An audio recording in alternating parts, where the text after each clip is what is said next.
Eh bien, on va regarder aujourd'hui comment est-ce que on peut créer un document partagé. Donc, on est dans notre espace Google Drive. On va accéder à notre espace Google Drive. Voilà, je suis dans mon espace Google Drive. Je vais pouvoir maintenant créer un document. Je vais donc aller dans le petit plus qui est juste là. Je clique sur plus et Google Drive me propose de créer plusieurs types de documents.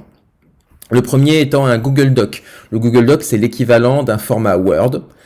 Il me propose de créer un Google Sheet, c'est l'équivalent d'un Excel, ou un Google Slide, l'équivalent d'un PowerPoint. On peut aussi créer d'autres documents comme des formulaires, des dessins. Aujourd'hui, on va rester que sur ces trois formats. Là, ce que je vous propose, c'est qu'on crée un document Word partagé.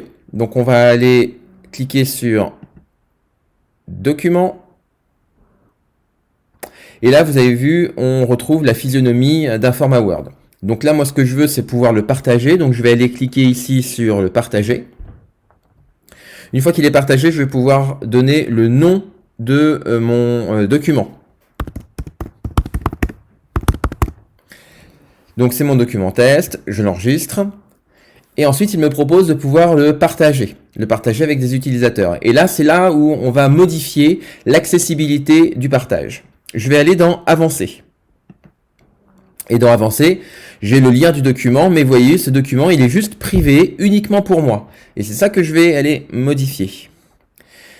Le partage du lien, alors, soit je décide que mon document, il est accessible à tout le public, soit mon document, il est accessible à uniquement ceux qui ont un lien, ou il n'est pas accessible du tout.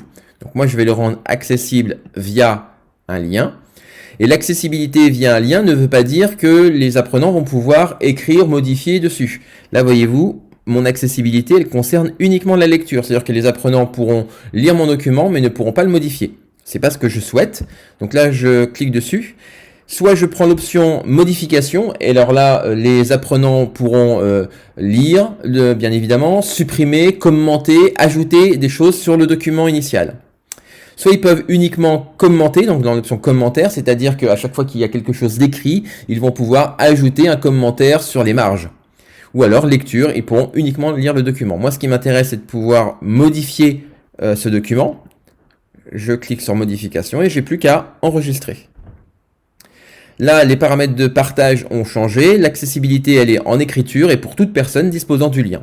Je vais pouvoir maintenant cliquer sur le lien, le copier et pouvoir le diffuser à qui je souhaite finalement faire modifier ce document.